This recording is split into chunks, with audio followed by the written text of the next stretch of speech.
أعوذ بالله من الشيطان الرجيم. بسم الله الرحمن الرحيم. ولو أننا نزلنا إليهم الملائكة وكلمهم الموتى وحشرنا عليهم كل شيء قبلا ما كانوا ليؤمنوا إلا أن يشاء الله ولكن أكثرهم يجهلون. وكذلك جعلنا لكل نبي عدوا شياطين الإنس والجن يوحي بعضهم إلى بعض زخرف القول غرورا ولو شاء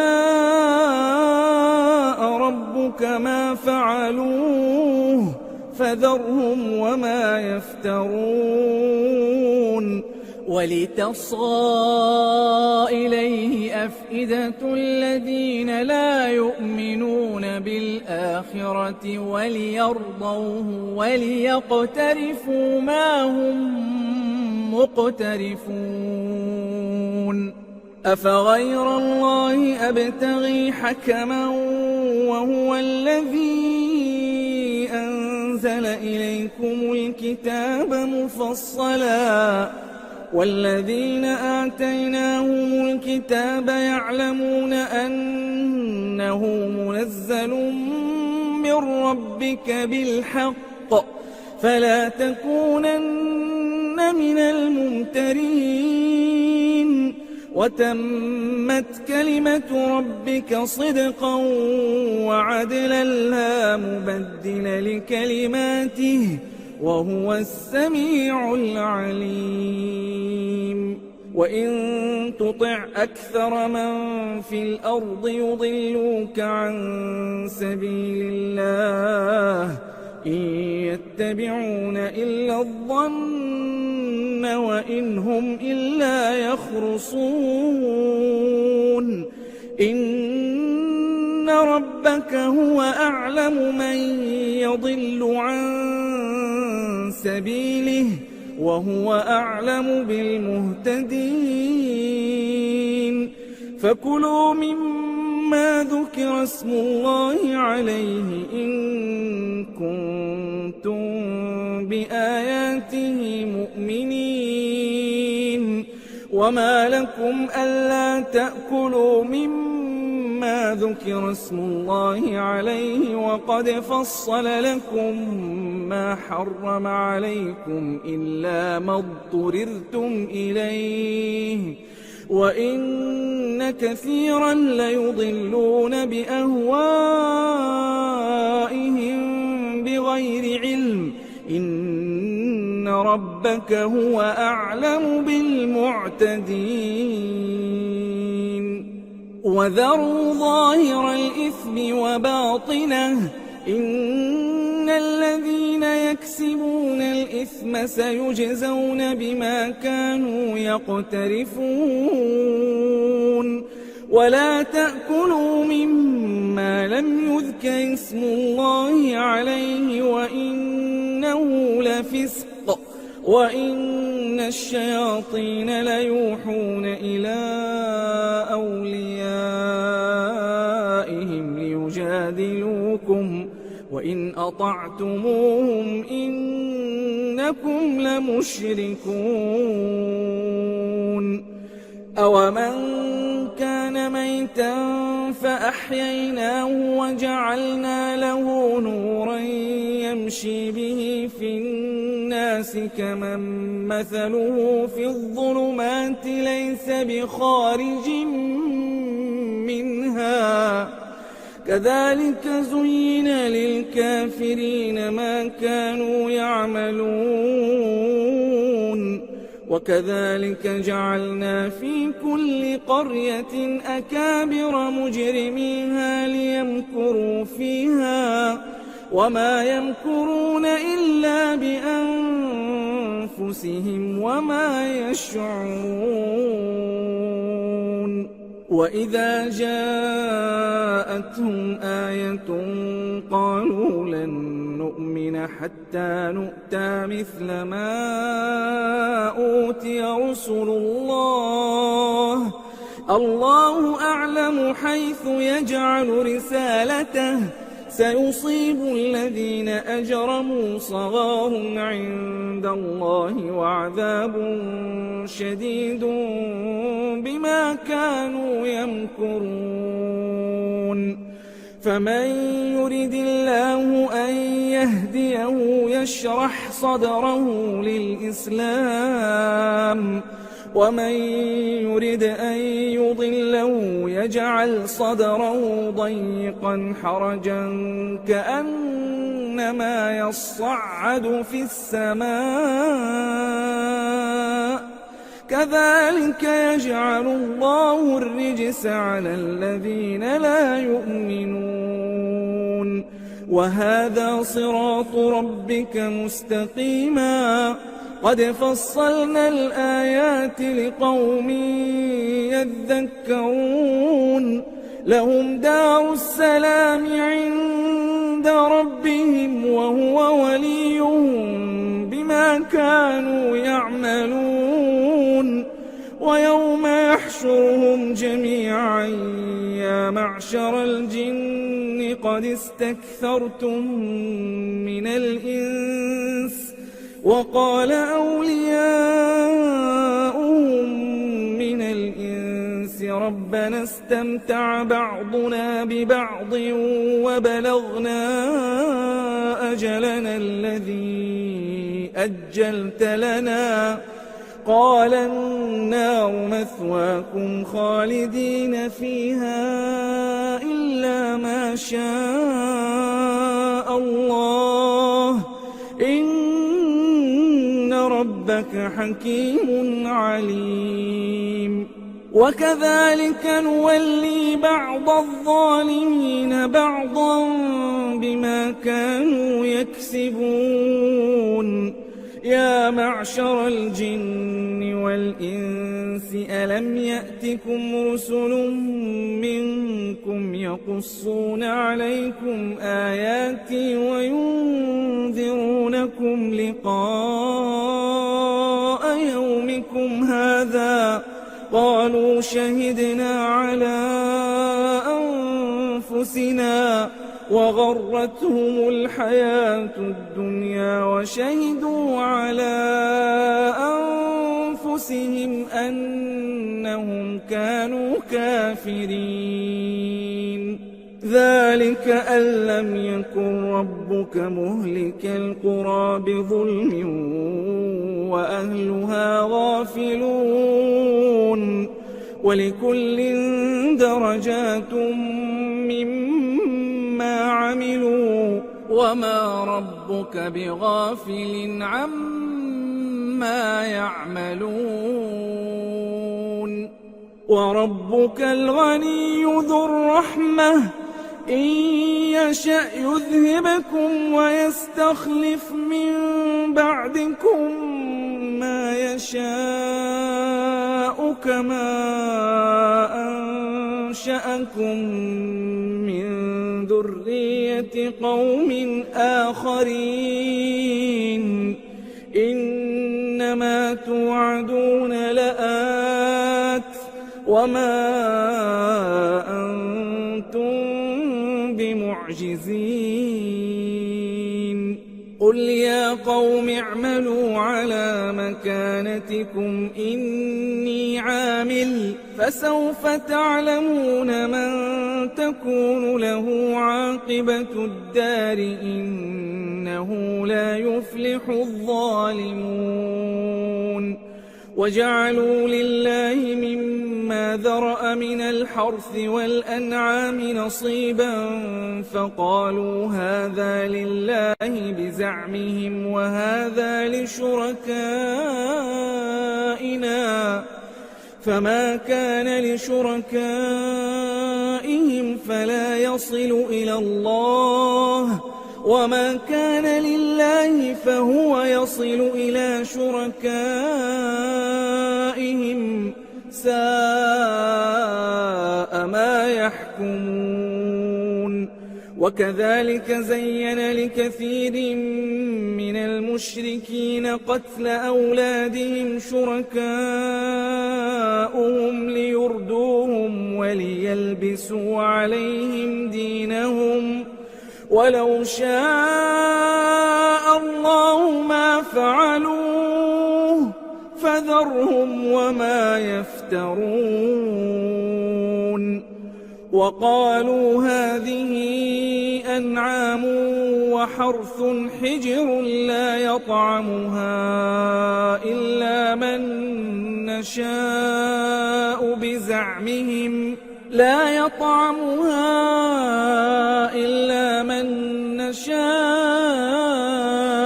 بزعمهم وأنعام حرمت ظهورها وأنعام لا يذكرون اسم الله عليها افتراء عليه سيجزيهم بما كانوا يفترون وقالوا ما في بطون هذه الأنعام خالصة لذكورنا ومحرم على أزواجنا وإن يكن ميتة فهم فيه شركاء سيجزيهم وصفهم إنه حكيم عليم قد خسر الذين قتلوا أولادهم سفها بغير علم وحرموا ما رزقهم الله افتراء على الله قد ضلوا وما كانوا مهتدين وهو الذي أنشأ جنات معروشات وغير معروشات والنخل والزرع مختلفا أكله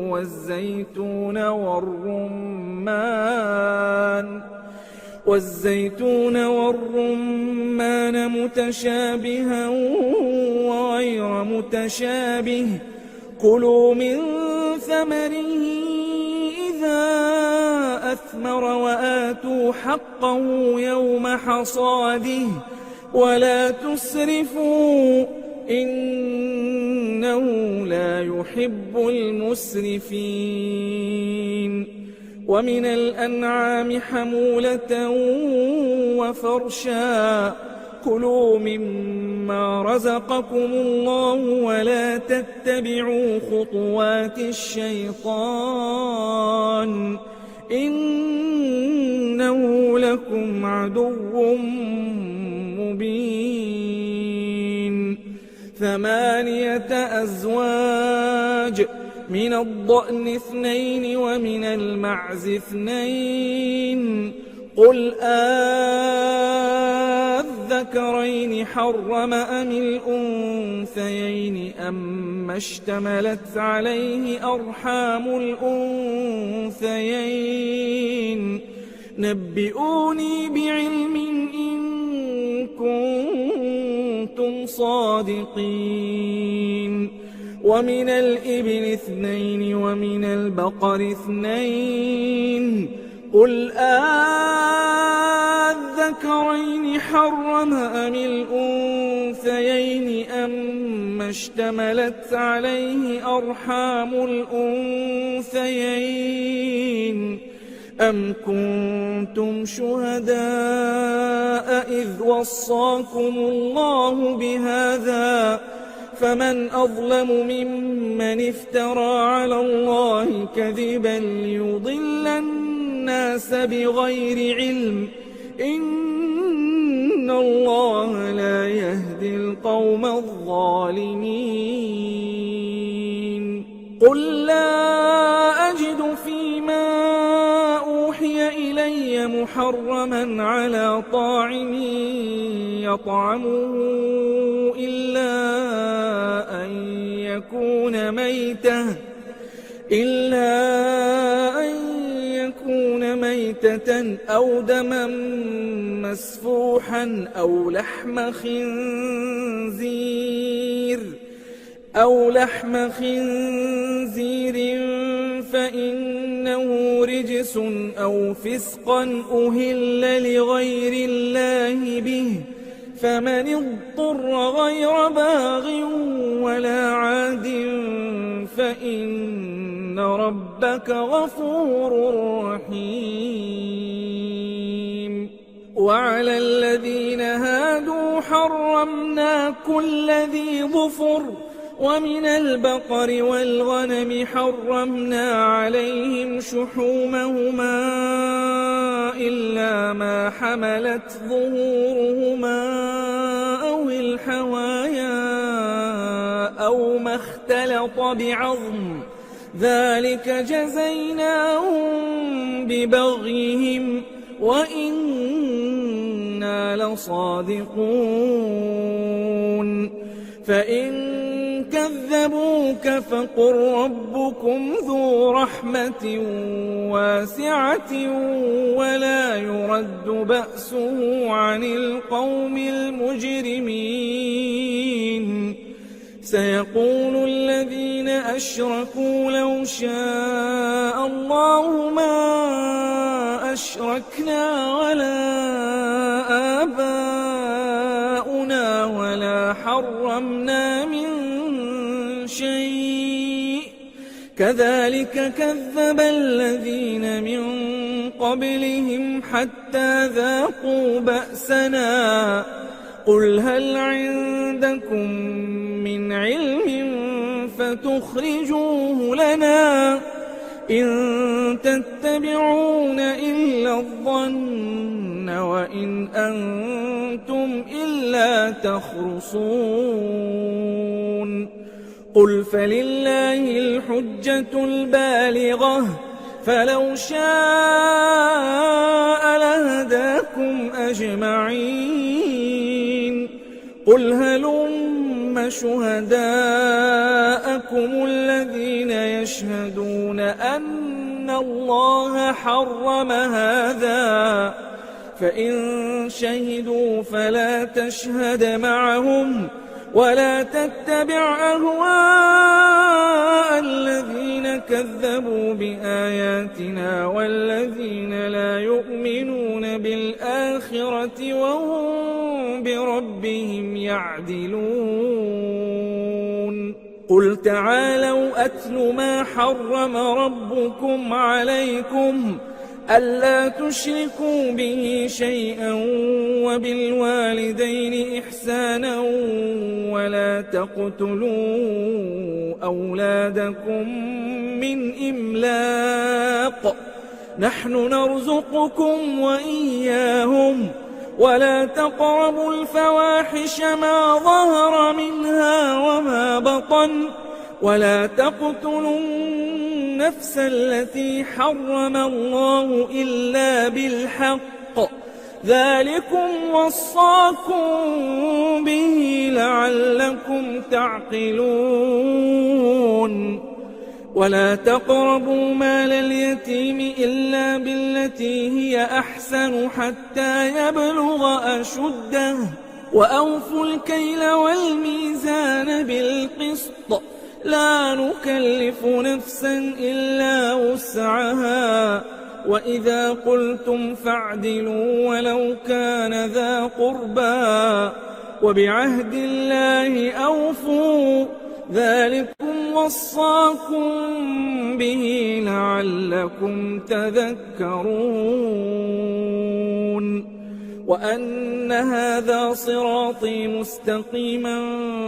فاتبعوه ولا تتبعوا السبل فتفرق بكم عن سبيله، ذلكم وصاكم به لعلكم تتقون. ثم آتينا موسى الكتاب تماما على الذي أحسن وتفصيلا لكل شيء وهدى ورحمة لعلهم بلقاء ربهم يؤمنون. وهذا كتاب أنزلناه مبارك فاتبعوه واتقوا لعلكم ترحمون أن تقولوا إنما أنزل الكتاب على طائفتين من قبلنا وإن كنا عن دراستهم لغافلين أو تقولوا لو أنا أنزل علينا الكتاب لكنا أهدى منهم فقد جاءكم بينة من ربكم وهدى ورحمة فمن أظلم ممن كذب بآيات الله وصدف عنها سنجزي الذين يصدفون عن آياتنا سوء العذاب بما كانوا يصدفون هل ينظرون إلا أن تأتيهم الملائكة أو يأتي ربك أو يأتي بعض آيات ربك يوم يأتي بعض آيات ربك لا ينفع نفسا إيمانها لم تكن آمنت من قبل أو كسبت في إيمانها خيرا قل انتظروا إنا منتظرون إن الذين فرقوا دينهم وكانوا شيعا لست منهم في شيء إنما أمرهم إلى الله ثم ينبئهم بما كانوا يفعلون من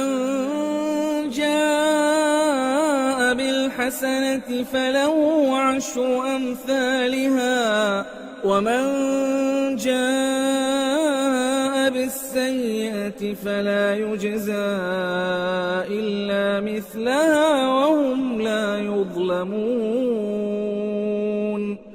قل إنني هداني ربي إلى صراط مستقيم دينا قيما ملة إبراهيم حنيفا وما كان من المشركين قل إن صلاتي ونسكي ومحياي ومماتي لله رب العالمين لا شريك له وبذلك أمرت وأنا أول المسلمين قل أغير الله أبغي ربا وهو رب كل شيء ولا تكسب كل نفس إلا عليها ولا تزر وازرة وزر أخرى ثم إلى ربكم مرجعكم فينبئكم بما كنتم فيه تختلفون وهو الذي جعلكم خلائف الأرض ورفع بعضكم فوق بعض درجات ليبلوكم فيما آتاكم إن ربك سريع العقاب وإنه لغفور رحيم بسم الله الرحمن الرحيم ألف لام ميم صاد كتاب أنزل إليك فلا يكن في صدرك حرج منه لتنذر به وذكرى للمؤمنين اتبعوا ما أنزل أُرْسِلَ إِلَيْكُم مِّن رَّبِّكُمْ وَلَا تَتَّبِعُوا مِن دُونِهِ أَوْلِيَاءَ ۚ قَلِيلًا مَّا تَذَكَّرُونَ وَكَم مِّن قَرْيَةٍ أَهْلَكْنَاهَا فَجَاءَهَا بَأْسُنَا بَيَاتًا أَوْ هُمْ قَائِلُونَ فَمَا كَانَ دَعْوَاهُمْ إِذْ جَاءَهُم بَأْسُنَا إِلَّا أَن قَالُوا إِنَّا كُنَّا ظَالِمِينَ فَلَنَسْأَلَنَّ الَّذِينَ أُرْسِلَ إِلَيْهِمْ وَلَنَسْأَلَنَّ الْمُرْسَلِينَ فَلَنَقُصَّنَّ عَلَيْهِم بِعِلْمٍ وَمَا كُنَّا غَائِبِينَ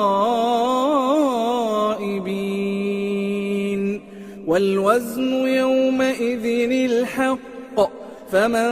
ثَقُلَتْ مَوَازِينُهُ فَأُولَٰئِكَ هُمُ الْمُفْلِحُونَ وَمَنْ خَفَّتْ مَوَازِينُهُ فَأُولَٰئِكَ الَّذِينَ خَسِرُوا أَنفُسَهُم بِمَا كَانُوا بِآيَاتِنَا يَظْلِمُونَ وَلَقَدْ مَكَّنَّاكُمْ فِي الْأَرْضِ وَجَعَلْنَا لَكُمْ فِيهَا مَعَايِشَ قَلِيلًا مَّا تَشْكُرُونَ وَلَقَدْ خَلَقْنَاكُمْ ثُمَّ صَوَّرْنَاكُمْ ثُمَّ قُلْنَا لِلْمَلَائِكَةِ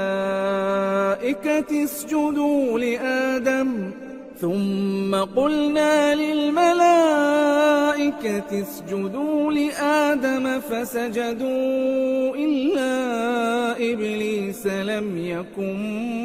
من الساجدين قال ما منعك ألا تسجد إذ أمرتك قال أنا خير منه خلقتني من نار وخلقته من طين قال فاهبط منها فما يكون لك أن تتكبر فيها فاخرج إنك من الصاغرين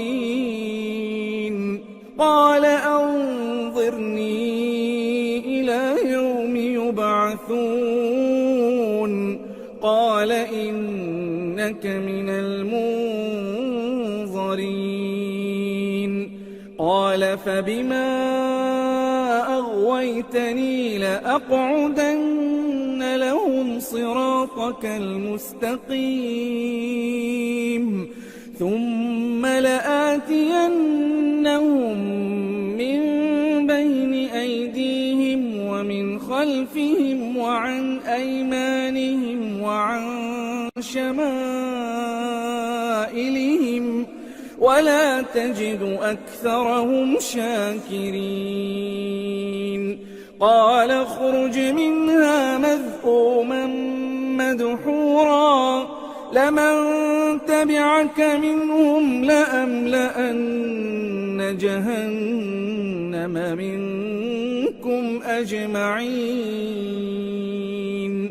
ويا آدم اسكن أنت وزوجك الجنة فكلا من حيث شئتما ولا تقربا هذه الشجرة فتكونا من الظالمين فوسوس لهما الشيطان ليبدي لهما ما وري عنهما من سوآتهما وقال ما نهاكما ربكما عن هذه الشجرة إلا أن تكونا ملكين أو تكونا من الخالدين وقاسمهما إني لكما لمن الناصحين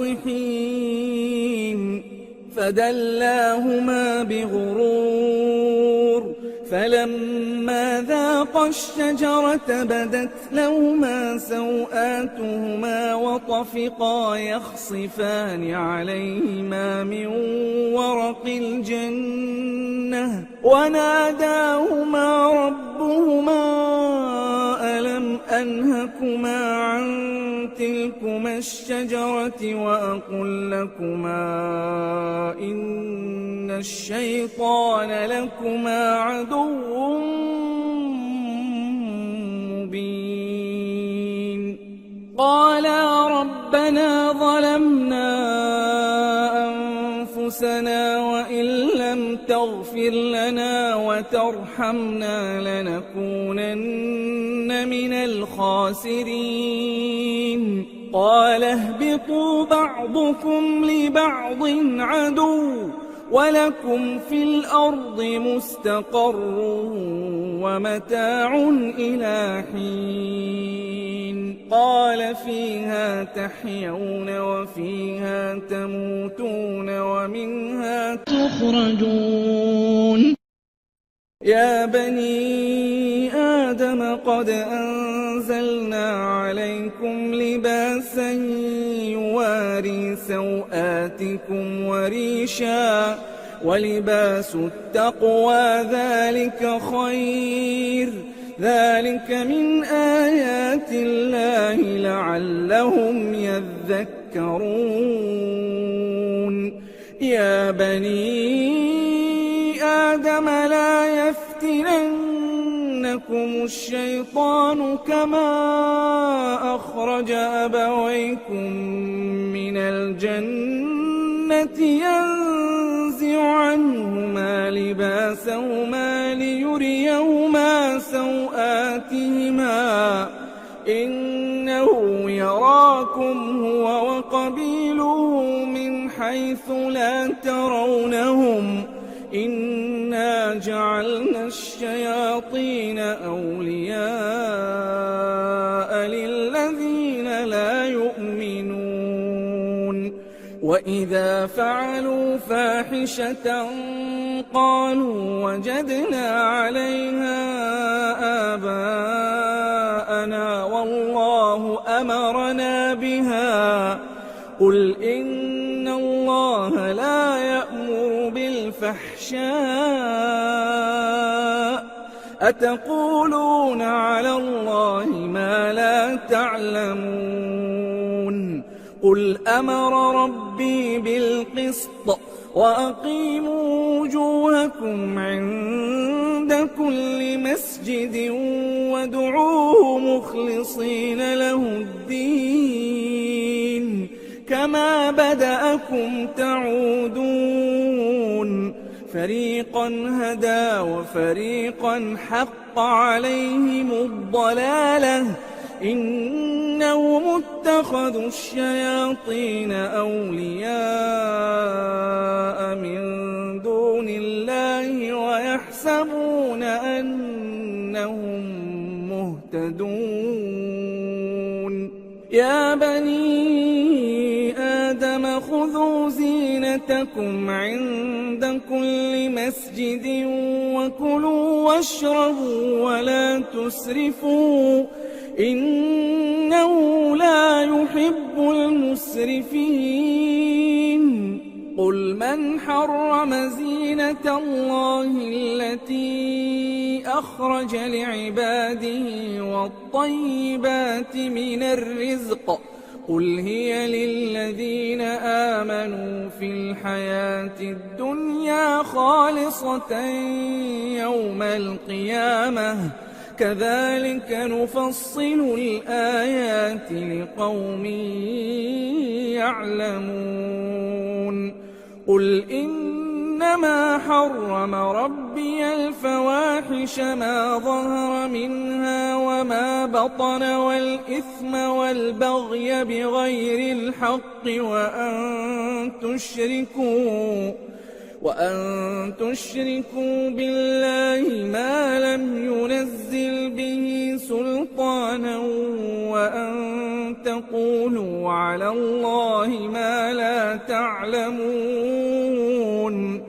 ولكل أمة أجل فإذا جاء أجلهم لا يستأخرون ساعة ولا يستقدمون يا بني آدم إما يأتينكم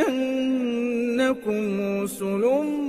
منكم يقصون عليكم آياتي فمن اتقى وأصلح فلا خوف عليهم ولا هم يحزنون والذين كذبوا بآياتنا واستكبروا عنها أولئك أصحاب النار هم فيها خالدون فمن أظلم ممن افترى على الله كذبا أو كذب بآياته أولئك ينالهم نصيبهم من الكتاب حتى إذا جاءتهم رسلنا يتوفونهم قالوا أين ما كنتم تدعون من دون الله قالوا ضلوا عنا وشهدوا على أنفسهم أنهم كانوا كافرين قال ادخلوا في قد خلت من قبلكم من الجن والإنس في النار كلما دخلت أمة لعنت أختها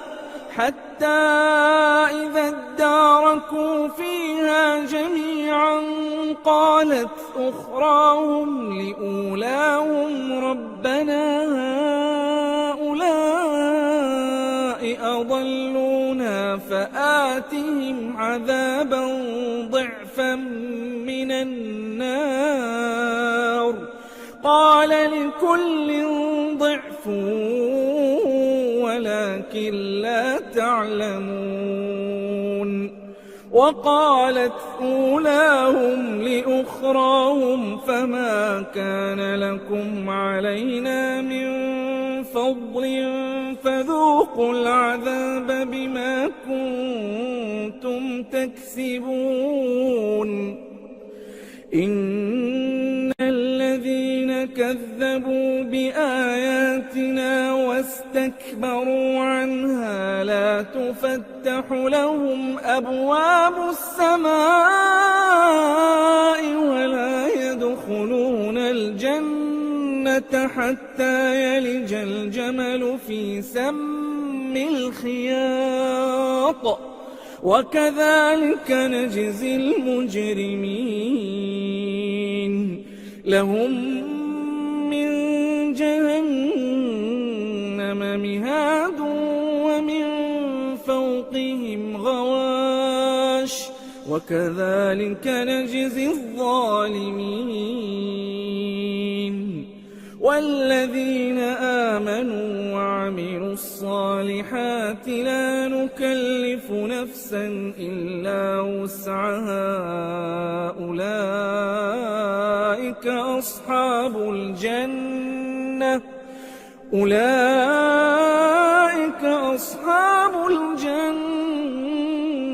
هم فيها خالدون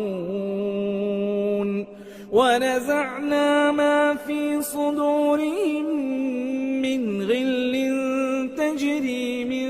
تحتهم الأنهار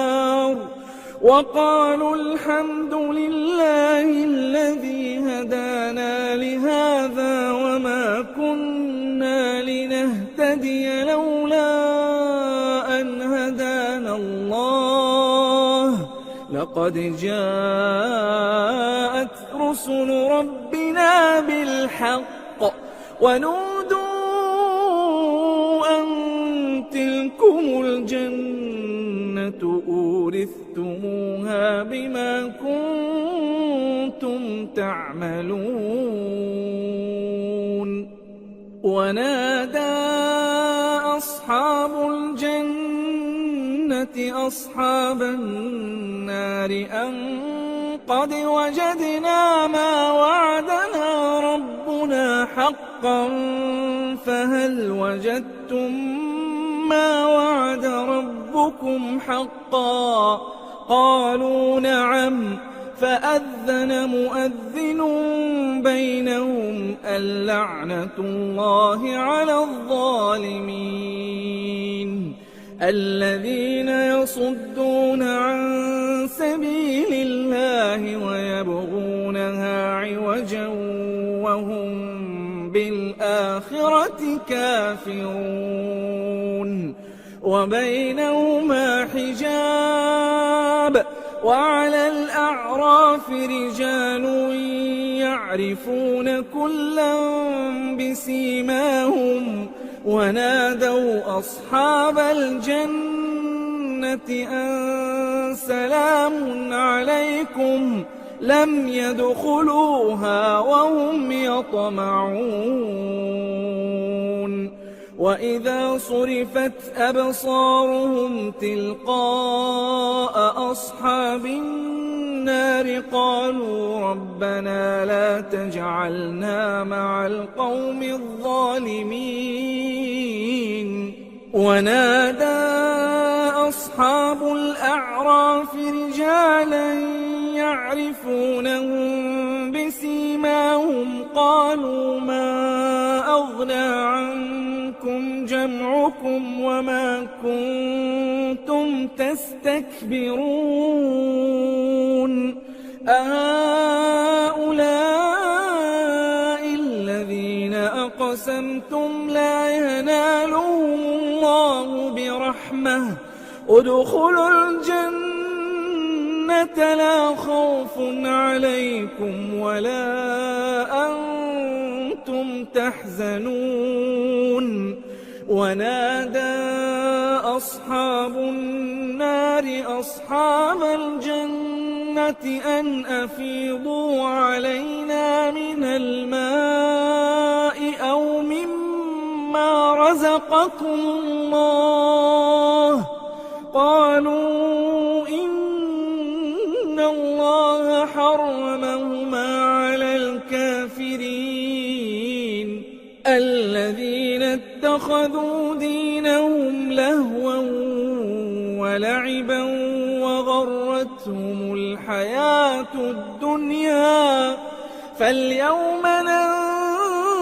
ننساهم كما نسوا لقاء يومهم هذا وما كانوا بآياتنا يجحدون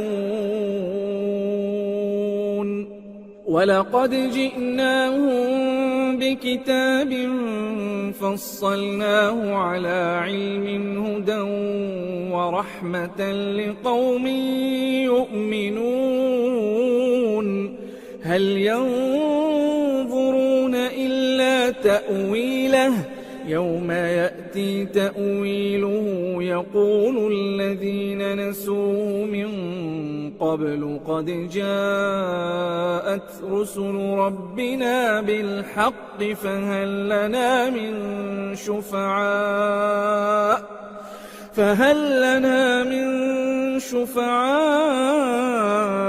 فيشفعوا لنا أو نرد فنعمل غير الذي كنا نعمل قد خسروا أنفسهم وضل عنهم ما كانوا يفترون إن ربكم الله الذي خلق السماوات والأرض في 6 أيام ثم استوى على العرش يغشي الليل النهار يغشي الليل النهار يطلبه حثيثا والشمس والقمر والنجوم مسخرات بأمره ألا له الخلق والأمر تبارك الله رب العالمين ادعوا ربكم تضرعا وخفية إنه لا يحب المعتدين ولا تفسدوا في الأرض بعد إصلاحها وادعوه خوفا وطمعا إن رحمة الله قريب من المحسنين وهو الذي يرسل الرياح بشرا بين يدي رحمته حتى إذا أقلت سحابا ثقالا سقناه لبلد ميت فأنزلنا به الماء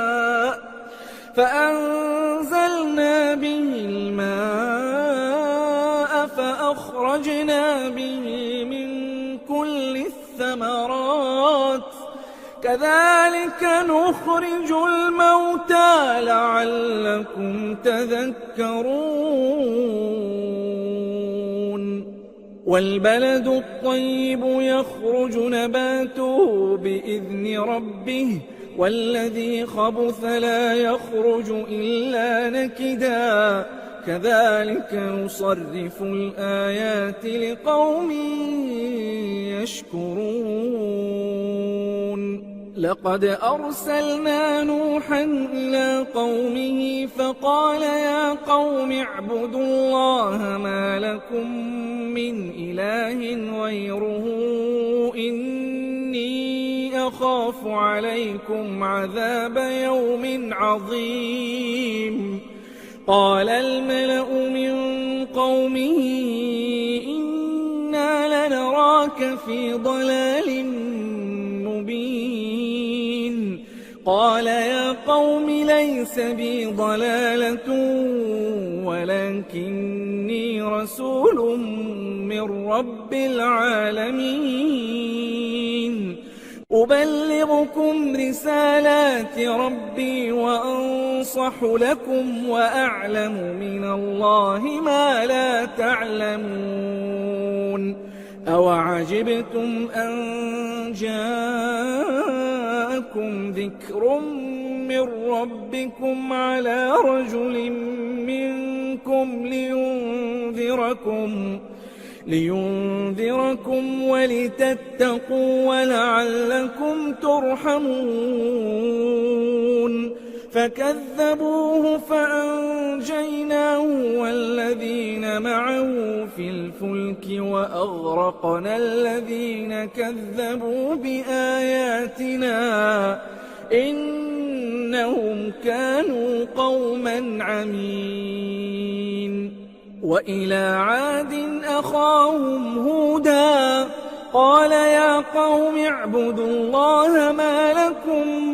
من إله غيره أفلا تتقون قال الملأ الذين كفروا من قومه إنا لنراك في سفاهة وإنا لنظنك من الكاذبين قال يا قوم ليس بي سفاهة ولكني رسول من رب العالمين أبلغكم رسالات ربي وأنا لكم ناصح أمين أوعجبتم أن جاءكم ذكر من ربكم على رجل منكم لينذركم واذكروا إذ جعلكم خلفاء من بعد قوم نوح وزادكم في الخلق بسطة فاذكروا آلاء الله لعلكم تفلحون قالوا أجئتنا لنعبد الله وحده ونذر ما كان يعبد آباؤنا فأتنا بما تعدنا إن كنت من الصادقين قال قد وقع عليكم من ربكم رجس وغضب أتجادلونني في أسماء سميتموها أنتم وآباؤكم ما نزل الله بها من سلطان فانتظروا إني معكم من المنتظرين فأنجيناه والذين معه برحمة منا وقطعنا دابر الذين كذبوا بآياتنا وما كانوا مؤمنين وإلى ثمود أخاهم صالحا قال يا قوم اعبدوا الله ما لكم من إله غيره قد جاءتكم بينة من ربكم هذه ناقة الله لكم آية فذروها تأكل في أرض الله ولا تمسوها بسوء فيأخذكم عذاب أليم واذكروا إذ جعلكم خلفاء من بعد عاد وبوأكم في الأرض تتخذون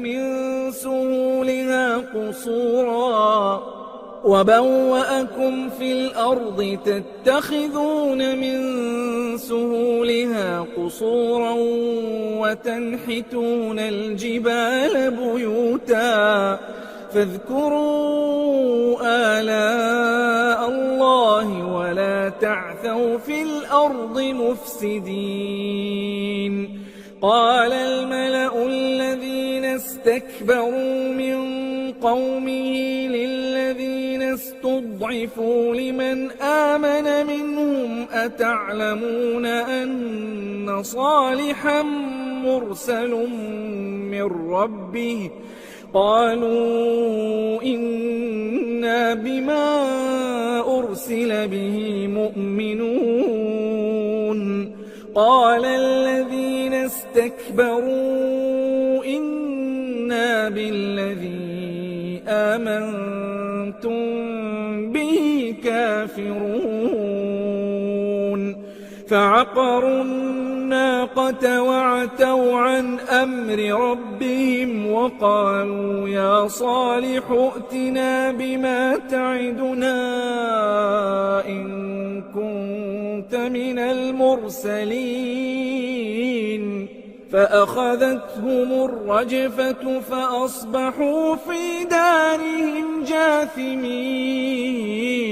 فتولى عنهم وقال يا قوم لقد أبلغتكم رسالة ربي ونصحت لكم ولكن لا تحبون الناصحين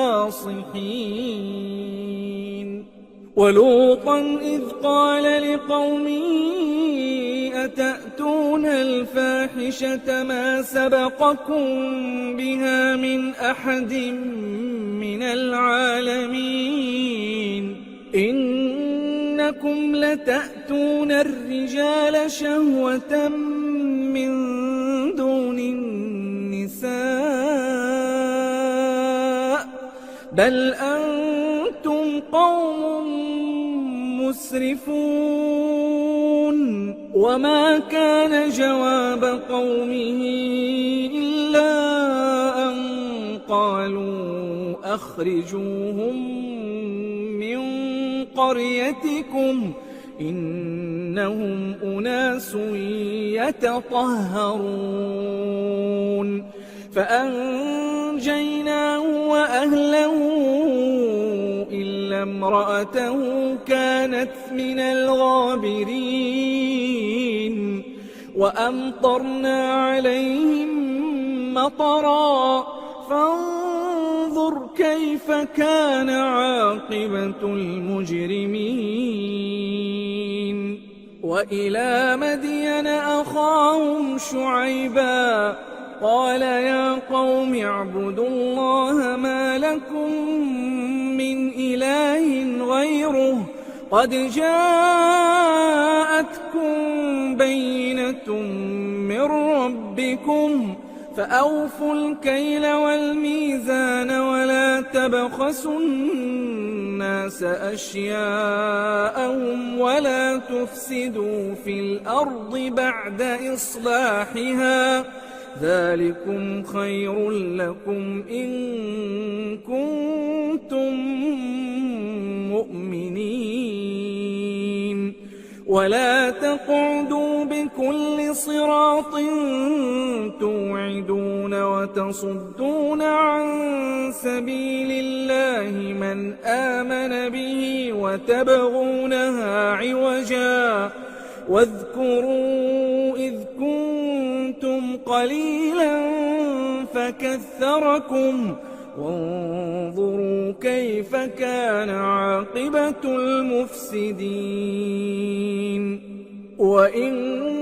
كان طائفة منكم آمنوا بالذي أرسلت به وطائفة